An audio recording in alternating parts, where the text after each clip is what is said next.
During my 75th birthday, I overheard my daughter-in-law say, "I hope this is her last one." I smiled and stayed quiet.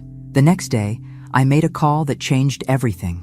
If you're watching this video, subscribe now and comment where you're watching from. The party had been James's idea, my only son, always insisting we needed to celebrate Mom properly.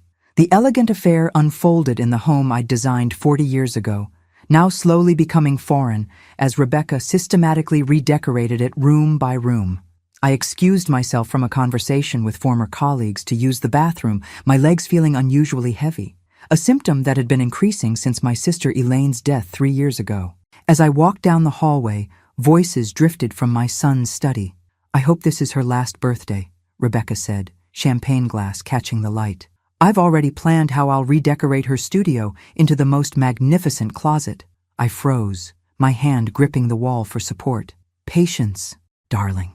James's voice, my defender, my pride, sliced through me with clinical detachment. "The doctor says her heart won't last much longer, and when it happens, all this becomes officially ours." They clinked glasses, laughing softly. 50 years designing buildings had taught me to calculate structural integrity under pressure. I straightened my spine, arranged my face into the pleasant mask I'd perfected in male-dominated boardrooms, and returned to my guests.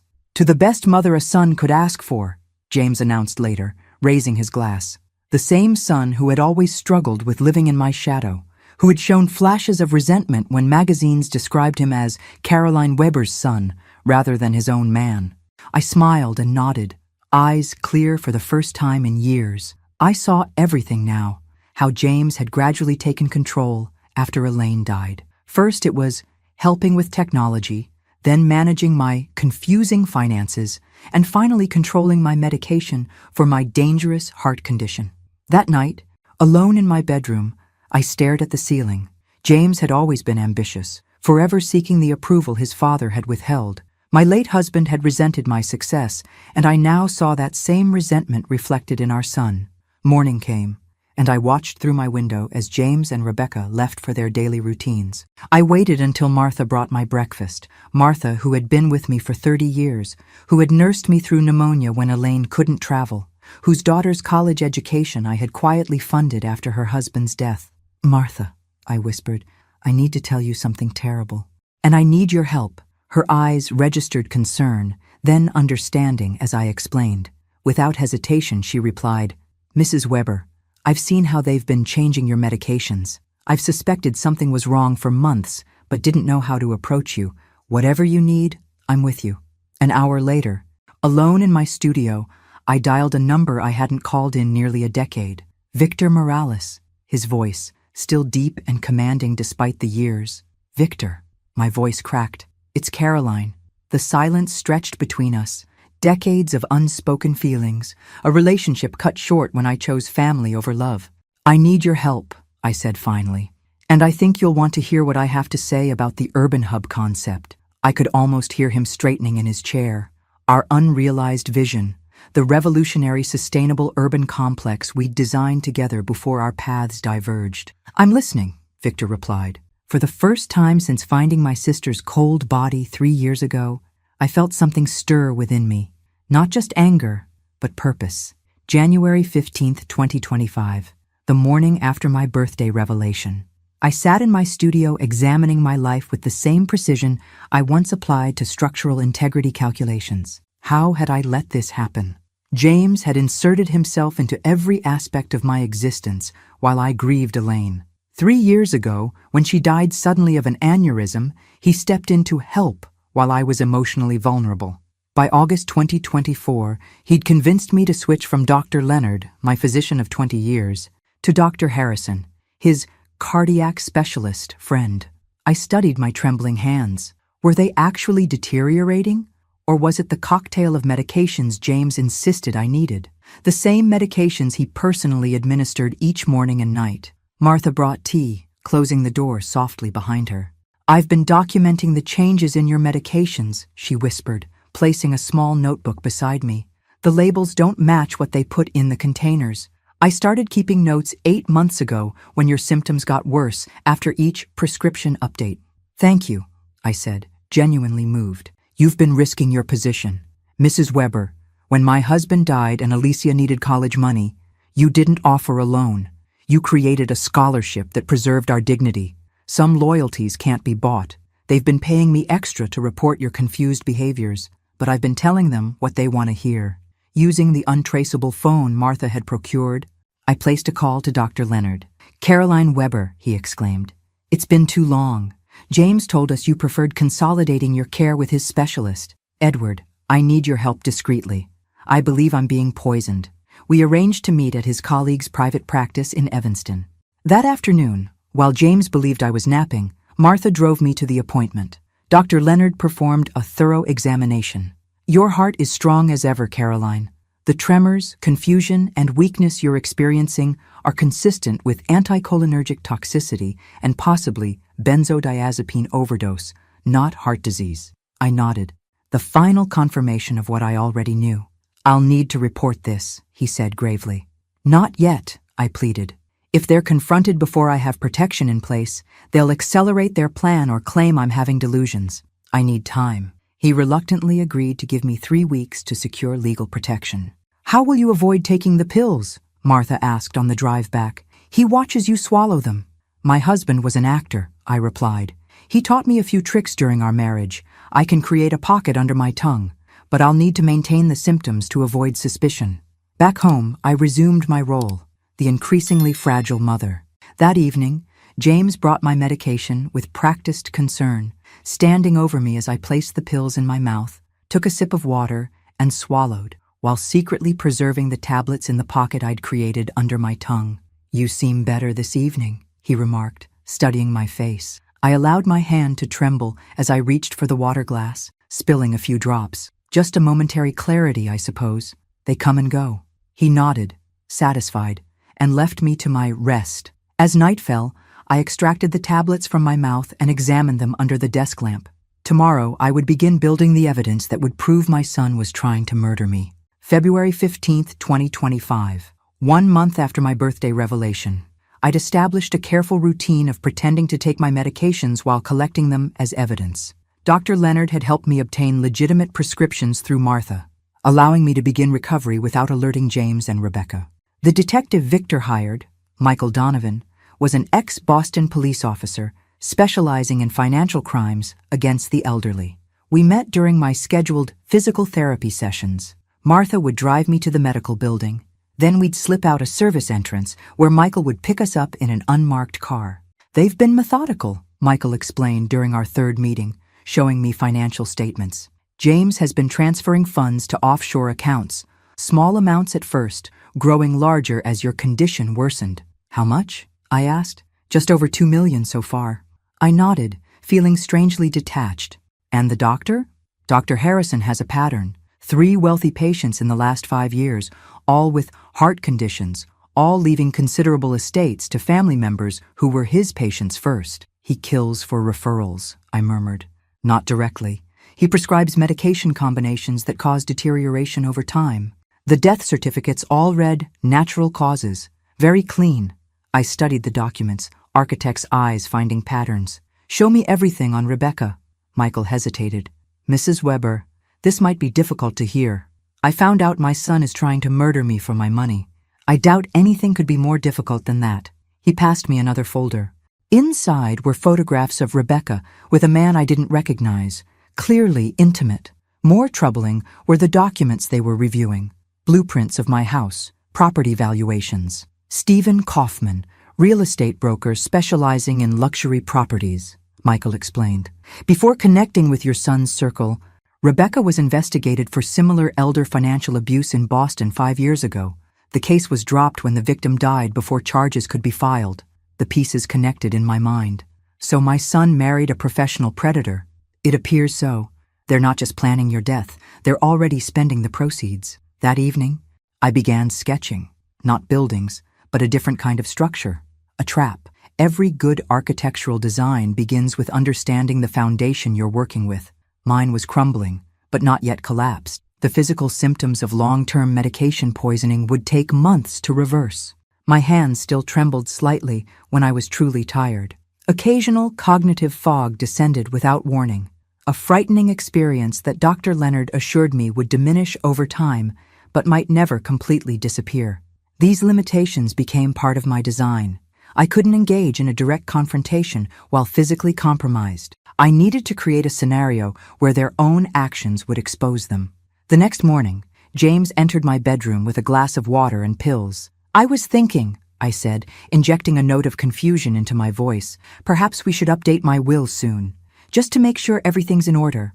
Something flashed in his eyes, eagerness poorly disguised as concern. "That's thoughtful, Mom.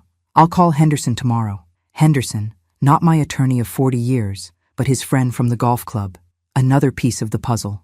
After he left, I removed the pills from under my tongue and added them to the growing collection hidden in a hollowed-out architectural history book. Evidence. My recovery would be slow, my justice carefully constructed. Like any good architect, I understood that rushing compromises structural integrity. March 10th, 2025. Nearly 2 months after discovering the betrayal, my physical improvement remained carefully hidden beneath a facade of continued decline. I'd mastered appearing frailer when James and Rebecca were watching, while using my periods of unsupervised time to rebuild my strength. Today marked a crucial development: my meeting with Richard Anderson, one of Chicago's most formidable attorneys specializing in elder law. Victor had arranged the consultation at his downtown office, disguised as another medical appointment. "Mrs. Weber," Richard said after reviewing my evidence, "what your son and daughter-in-law are doing constitutes elder abuse, financial fraud, and potentially attempted homicide. We should go to the authorities immediately." "Not yet," I countered. "A premature legal battle would be protracted, draining, and might not secure the complete justice I seek. James is well connected in this city. I need an airtight case and a strategy that prevents them from enjoying any benefits from their actions." Richard's eyes narrowed thoughtfully. "What exactly do you have in mind?" I outlined my plan, watching his initial skepticism transform into reluctant admiration. "It's unorthodox," he admitted, "but potentially effective. The property transfer to an educational foundation is particularly elegant, legally sound, and difficult to contest once executed. And the timing of the public revelation? Critical. We'll need everything in place before they realize what's happening." After the meeting, Victor drove me back to the medical center, where Martha waited. "You're taking substantial risks, Caroline," he said, concern evident in his voice. "I'm eliminating risks. Victor, every day I remain under their control is another day they could decide to accelerate their timeline."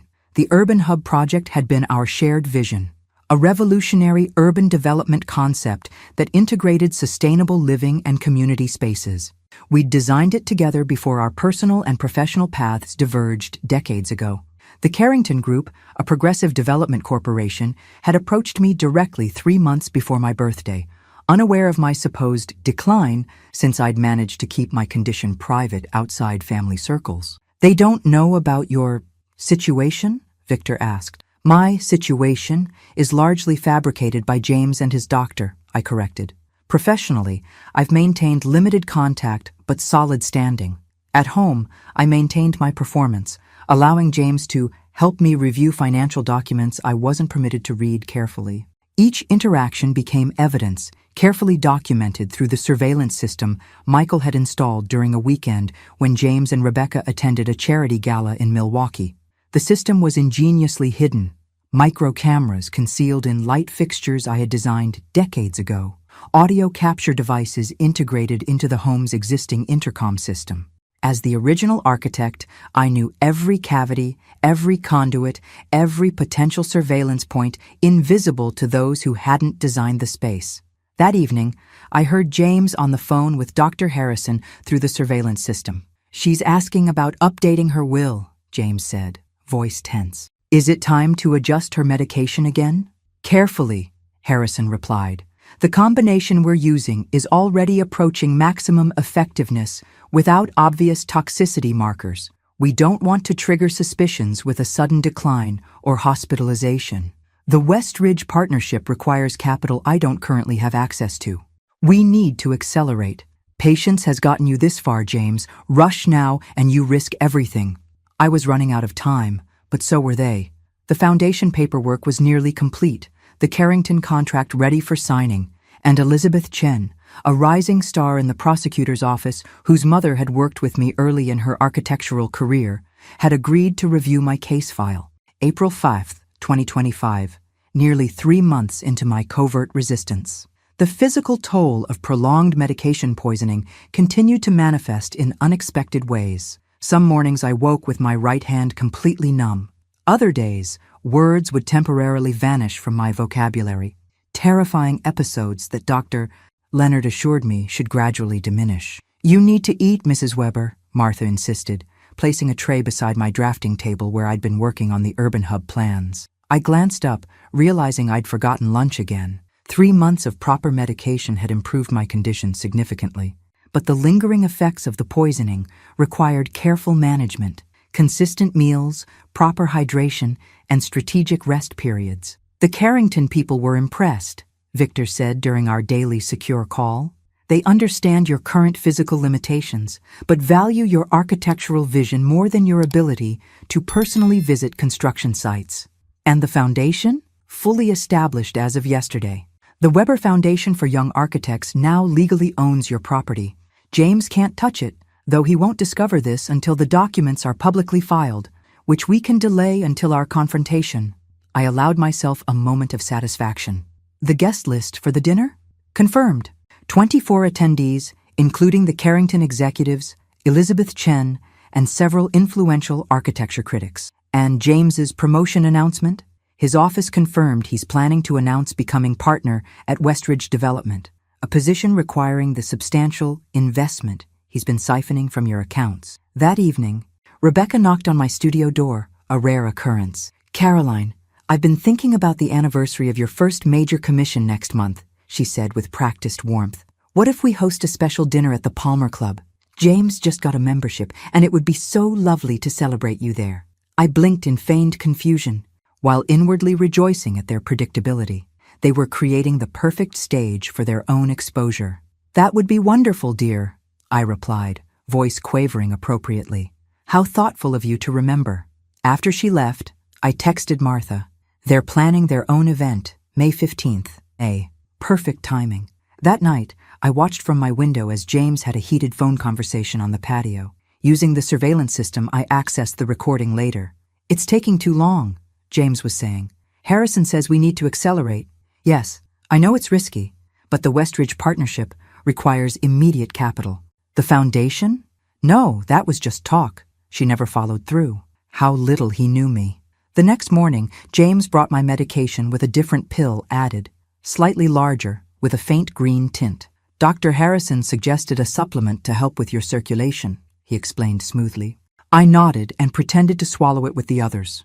Once alone, I sealed it in a plastic bag and texted Michael. "New medication introduced. Need analysis ASAP." 2 days later, Michael confirmed my suspicions. A higher dose of the same drug that had been causing my symptoms, but this version would accelerate heart and kidney damage. They were done waiting. So was I.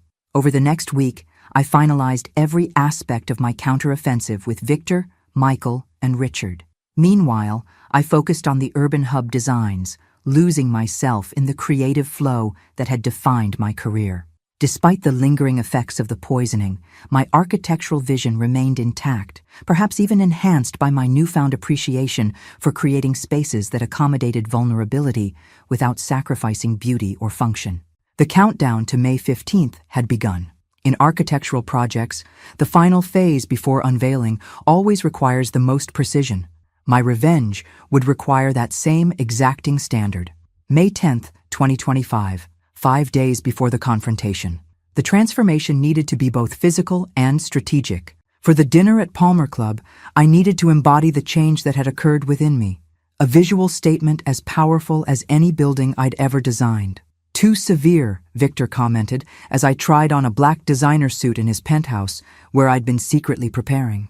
My recovery, while significant, remained incomplete. The tremors still appeared when I was tired, and occasional cognitive lapses required Victor's patient assistance. "I'm not attending a funeral," I agreed, though in many ways I was. The funeral of the passive, manipulated woman I'd allowed myself to become. We settled on a crimson dress, architectural in its precision, with clean lines that emphasized strength rather than fragility. My silver hair, which James had insisted I wear in a soft, grandmotherly style, was now cut in a sleek, sophisticated bob that framed my face with authority. "They won't recognize you," Victor said, something like awe in his voice. That's precisely the point. I practiced walking in the moderate heels I'd selected, a challenge after months of deliberate physical regression, but necessary for the dramatic effect we sought. 3 hours before the dinner, I met with Elizabeth Chen in her office, finalizing details. "The officers will be in plain clothes, positioned at the exits," she explained. "We're not executing arrests tonight. This is information gathering officially, but their presence should prevent any scene. And the documentation?" She patted a leather portfolio. "All here. Financial records, medical evidence, surveillance transcripts. Enough to start proceedings, though building a complete case will take time. The wheels of justice move slowly, Mrs. Weber, especially with well-connected perpetrators." I nodded, understanding. "I don't expect instant results, Ms. Chen. I've designed enough buildings to know that solid foundations matter more than quick construction." Martha helped me prepare at Victor's penthouse, carefully concealing the medical alert device Dr. Leonard had insisted I wear, a necessary precaution given the lasting cardiac effects of the medication I'd been given. "They won't know what hit them," she whispered, fastening my mother's pearls around my neck, the ones Rebecca had already claimed as promised to her.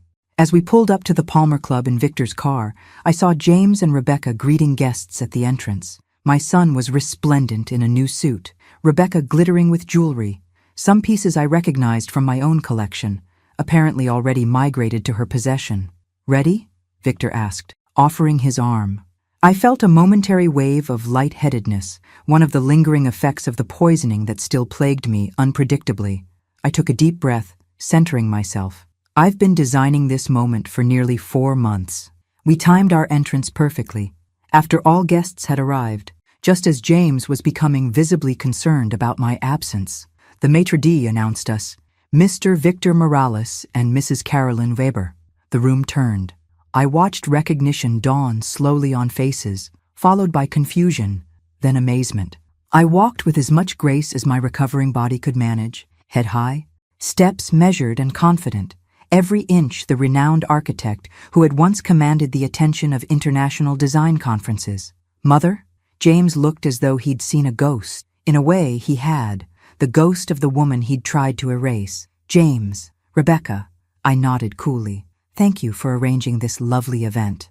Rebecca's eyes darted between Victor and me, calculations almost visible behind her perfect makeup. You're looking well." "Amazing what proper medication can do," I replied with a smile that revealed nothing and everything. Throughout the first course, I watched James struggle to reconcile the frail, confused mother he'd left at home that morning with the commanding woman now accepting compliments from his colleagues. When dessert arrived, James clinked his glass. "I have an announcement to make. May 15th, 2025, the night of reckoning." As James shared his news about becoming partner at Westridge, I caught Victor's eye. The slightest nod passed between us. "Congratulations, James," I said when he finished. "I also have an announcement." The Carrington executives and my legal team entered on cue, as if they'd been waiting in the wings, which, in fact, they had been. "I'm pleased to announce the official launch of the Urban Hub concept," I said, my voice carrying easily across the now silent room. "A $120 million urban renewal project that will transform the old industrial district." Elegant portfolios appeared at each place setting, delivered by waitstaff instructed earlier.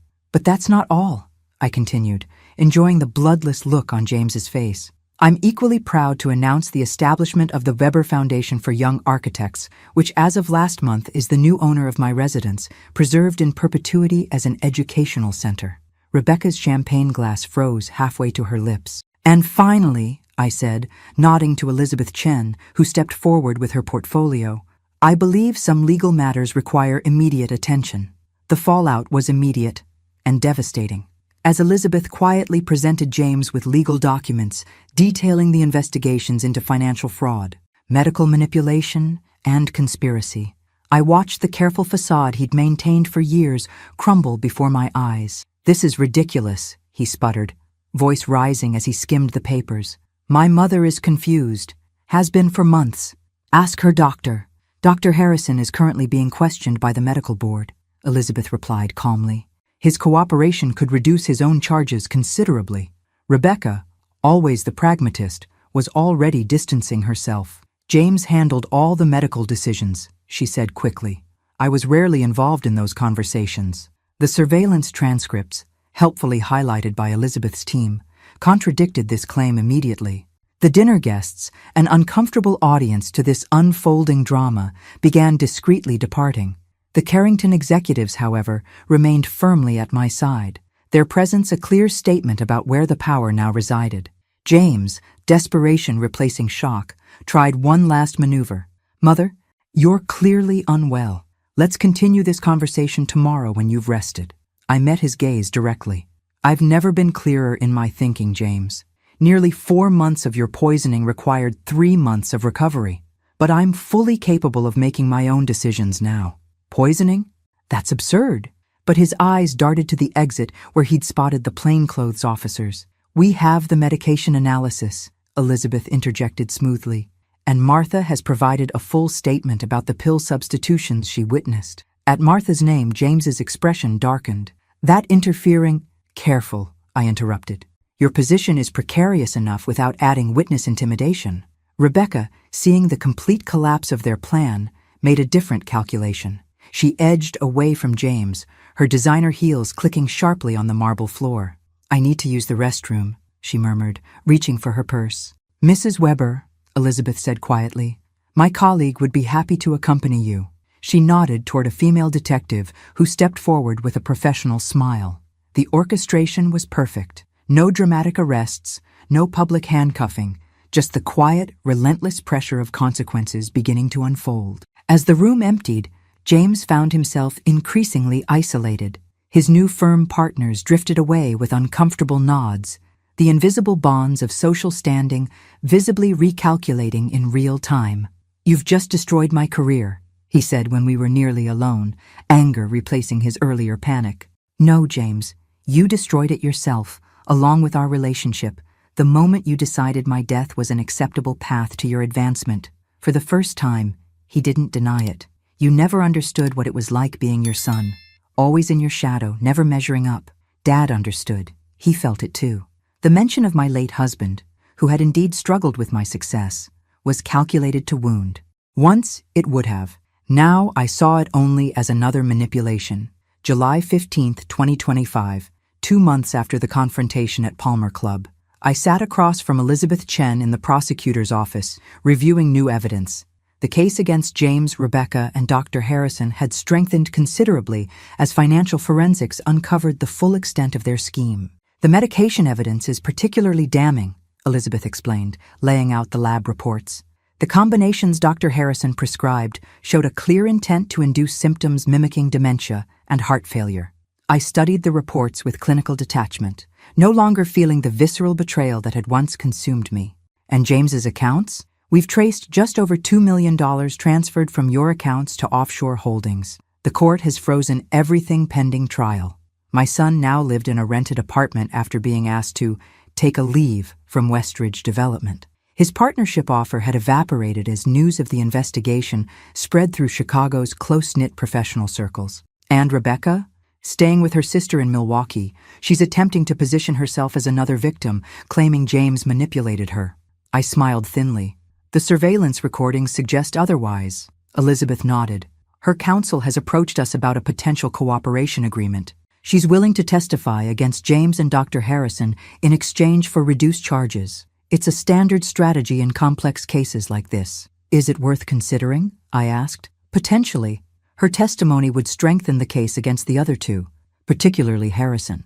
Medical crimes are notoriously difficult to prosecute without insider testimony. Later that day, I met with the Carrington team at their downtown offices, my first formal business meeting in years. My recovery continued steadily, though certain limitations remained.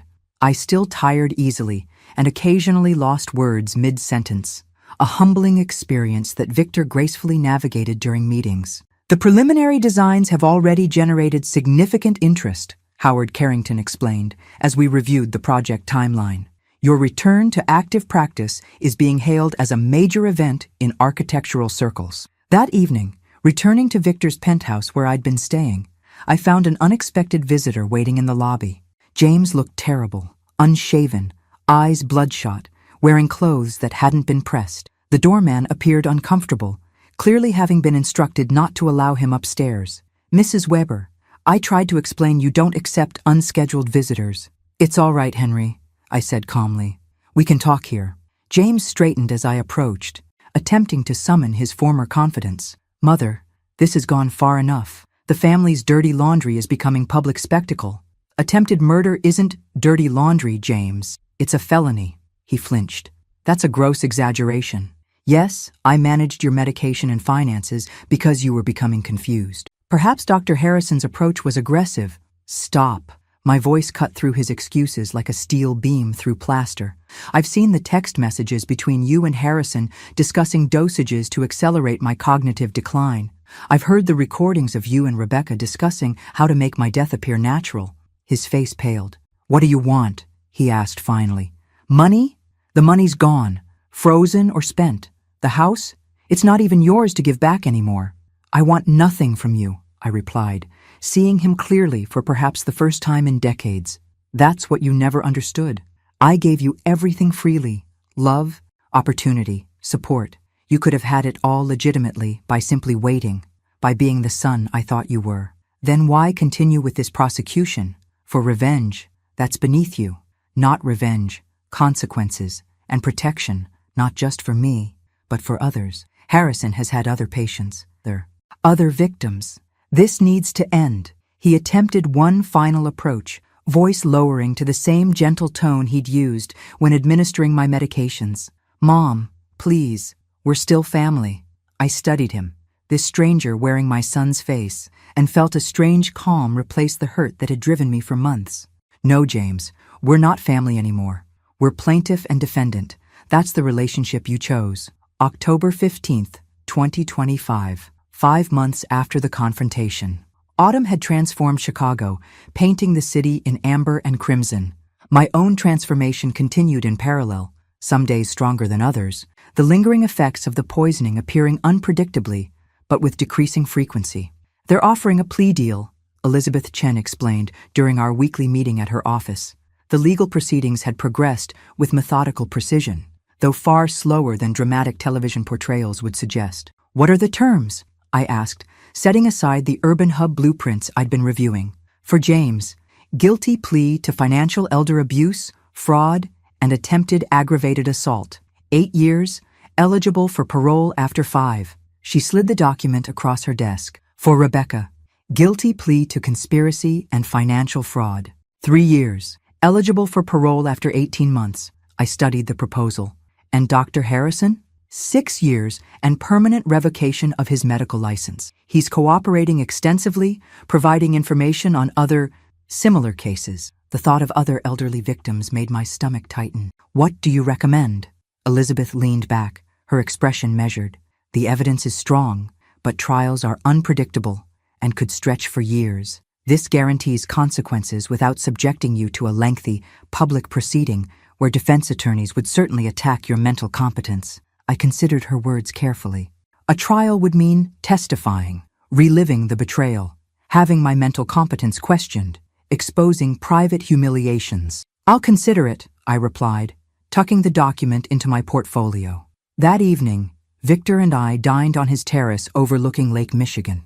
In the 5 months since moving into his guest room, our relationship had evolved into a comfortable companionship. Nothing romantic. Those feelings belonged to a different lifetime when we'd been young architects with matching ambitions.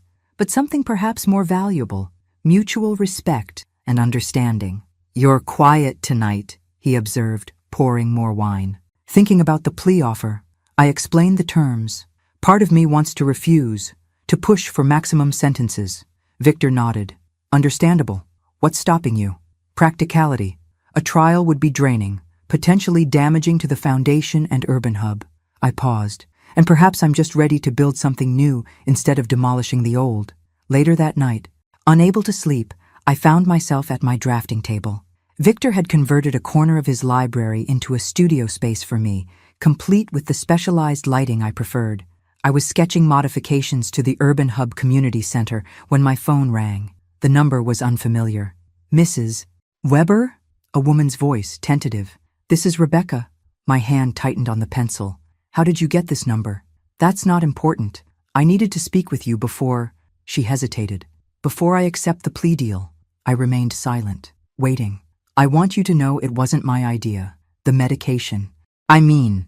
Her voice had the practiced sincerity I recognized from countless social interactions. James and Dr. Harrison arranged everything. I just went along with it. The recordings suggest otherwise, Rebecca. Recordings can be misinterpreted. A pause. I'm calling because I need you to know I've found clarity through this experience. Spiritual growth. I almost laughed at the absurdity. You found Jesus in the shadow of a prison sentence. How convenient. I'm trying to make amends. Her composure cracked slightly. James manipulated me just like he manipulated you. I was young when we met, impressionable. You were 34 with an MBA from Northwestern and a previous investigation for elder financial abuse in Boston. I let that sink in before continuing. Michael Donovan is very thorough. Her sharp intake of breath was audible. That case was dropped. Yes, your previous victim died before charges could be filed. Convenient timing seems to be a pattern with you. The pretense of contrition vanished from her voice. You think you've won, don't you? The great Caroline Weber, back on top. But James was right about one thing. You'll die alone in that sterile penthouse, surrounded by your precious blueprints instead of family. I'd rather die surrounded by honest blueprints than dishonest family, Rebecca. January 15, 2026, 1 year after discovering the betrayal. The Weber Foundation for Young Architects welcomes you. The engraved stone plaque gleamed in the winter sunlight as reporters gathered for the official opening of my former home, now transformed into an educational center for architectural students. The timing was deliberate. Exactly 1 year since I'd overheard Rebecca's fatal birthday wish. Martha stood proudly beside me, now the foundation's administrative director rather than a housekeeper. Behind us, 20 scholarship students, the foundation's first cohort, waited for the ribbon-cutting ceremony. Mrs. Weber, how does it feel to see your home transformed this way? Called out a reporter from Architectural Digest. I stepped to the microphone, careful of my balance. One of the lingering effects of the medication poisoning was occasional vertigo, though less frequent than months earlier. Architecture has always been about transformation, turning vision into structure, ideas into spaces where lives unfold. This building has been transformed many times, first from land to home, then from home to battleground. I paused, meeting the eyes of several reporters directly. Now its final and most important transformation, from private residence to public legacy. The Chicago Tribune reporter raised her hand. And your son? Any comment on his sentencing last month? Elizabeth Chen, standing nearby, moved to intervene, but I raised my hand slightly. My son made his choices. The courts have determined the consequences. Today isn't about destruction, but creation. These students, I gestured to the young architects behind me, represent the future. They're what matters now. The legal proceedings had concluded more swiftly than anticipated, largely due to the overwhelming evidence and the defendant's eventual acceptance of plea deals. James had received 8 years, Rebecca 3, and Dr. Harrison 6, with his medical license permanently revoked. More importantly, Elizabeth's team had used Harrison's cooperation to open investigations into 3 other suspicious deaths of wealthy elderly patients. After the ceremony, Victor guided me through what had once been my home. The transformation was remarkable. My studio, which Rebecca had planned to convert to a closet, now housed state-of-the-art design technology. The formal dining room where James had administered my medications was now a lecture hall. Does it feel strange? Victor asked, as we paused in what had once been my bedroom, now converted to a reference library. Less than I expected, I admitted. It feels right. Later that evening, the Carrington team hosted a reception at their offices to celebrate the groundbreaking for Urban Hub's first building. At 76, I found myself the center of attention in a way I hadn't been for decades, not as an elderly curiosity, but as an active, respected professional. The design innovations in the community center are remarkable, commented the sustainability director from the city planning department, particularly the integration of the wellness center with the employment resources. I smiled. Architecture isn't just about buildings, it's about designing systems that support human flourishing. As I moved through the crowd, accepting congratulations and discussing technical details, I caught sight of myself in a mirrored wall. The woman reflected there bore little resemblance to the fragile, diminished person I'd been a year earlier. My posture was straight, my gaze direct. Though my hand still occasionally trembled, a permanent reminder of what I'd endured, my handshake remained firm. Howard Carrington clinked his glass for attention. I'd like to propose a toast to Caroline Weber, whose vision for Urban Hub will transform not just our city's landscape, but its social fabric. As applause filled the room, I felt a complex emotion that took me a moment to identify: pride. Not the defensive pride I'd once taken in James's accomplishments, desperately trying to see my legacy continued through him. This was simpler, cleaner, pride in work well conceived and executed. After the reception, Elizabeth Chen approached with news about the other cases stemming from Dr. Harrison's cooperation. We're making progress. 2 families have found a measure of closure, knowing what really happened to their loved ones. And the third? Still under investigation, but promising. She smiled. Your case created a template for how to approach these situations. You've helped more people than you know. May 15, 2026. 1 year after the confrontation at Palmer Club, I stood in the visitors area of the minimum security federal prison, waiting. The room was designed to simulate normalcy: bland beige walls, uncomfortable plastic chairs, vending machines humming in the corner. But nothing could disguise its essential purpose: controlled interaction between the free and the imprisoned. Are you sure about this? Victor had asked that morning as I prepared for the visit. He'd offered to accompany me, but this was something I needed to do alone.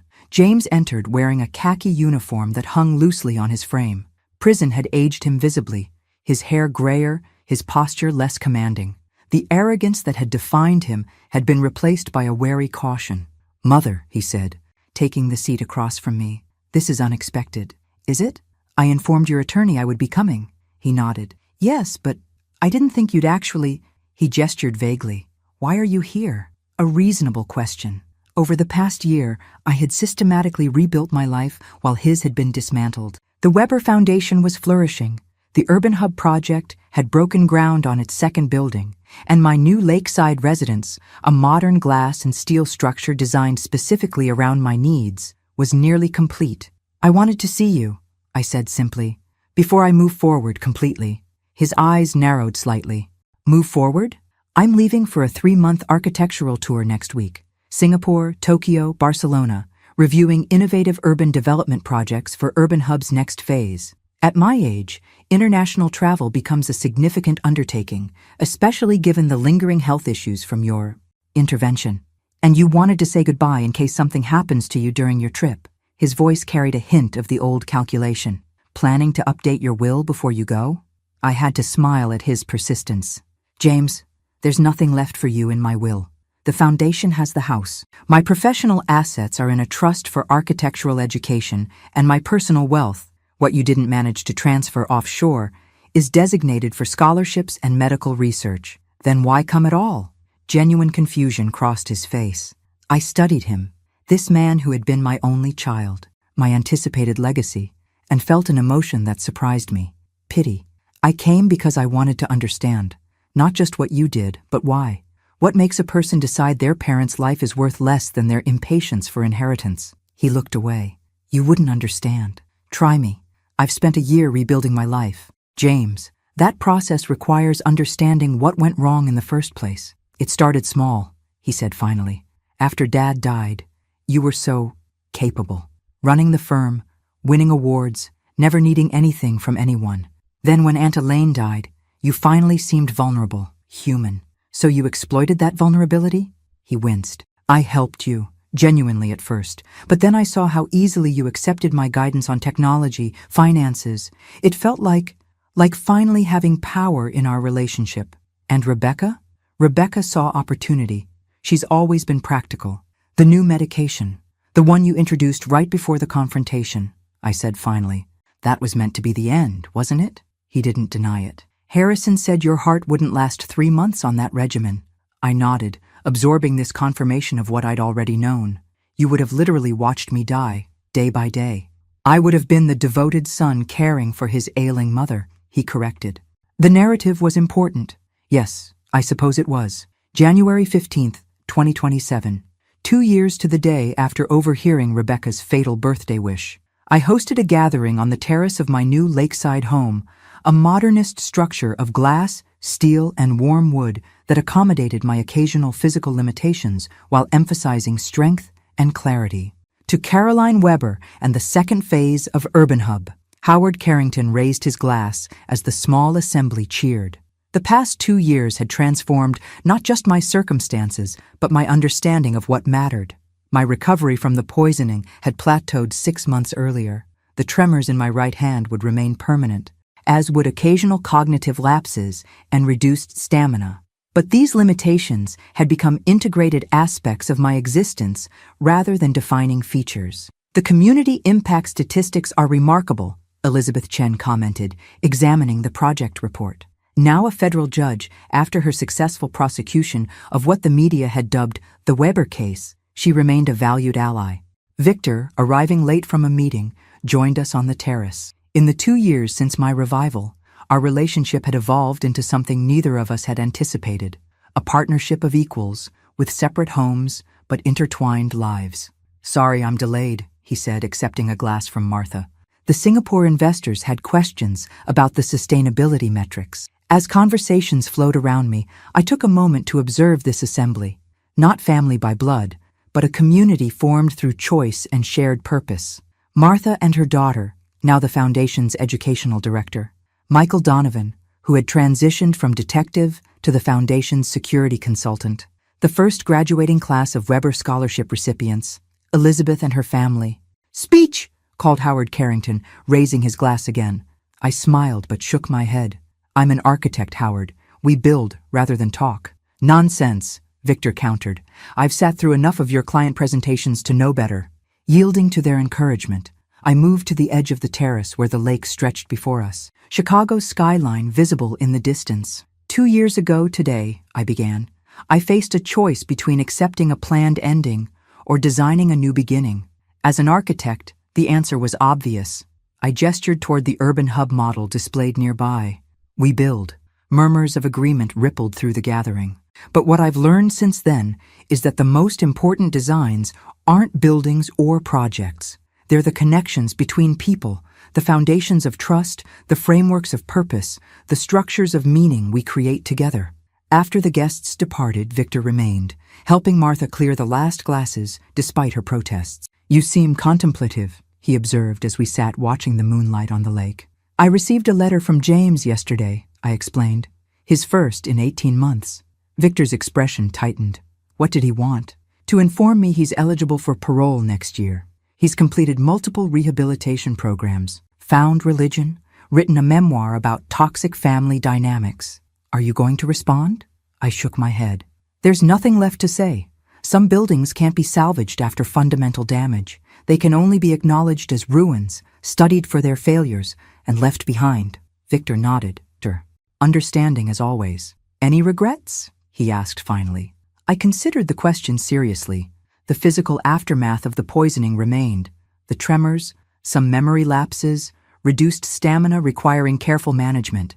Yet these limitations had forced innovative adaptations in both my home design and working methods. "Only that I didn't make that call to you sooner," I answered truthfully. "I lost years to fear and inertia before James ever gave me those pills." Victor reached for my hand, his fingers intertwining with mine. "We have now, and we're making good use of it." Inside my perfectly designed home, the architectural plans for Urban Hub's third phase lay ready for tomorrow's review. On my desk, applications from next year's scholarship candidates awaited evaluation. The occasional tremor in my hands remained a permanent reminder of what had nearly been lost. But like any good architect, I had incorporated this structural reality into my design rather than pretending it didn't exist. "To second chances," I said, raising my glass one final time. "And to the architects who build them," Victor replied. Against the Chicago skyline, where buildings I'd designed decades earlier stood alongside newer creations, I embraced the truth that had saved me. It's never too late to redesign your life. Thanks for listening. Don't forget to subscribe and feel free to share your story in the comments. Your voice matters.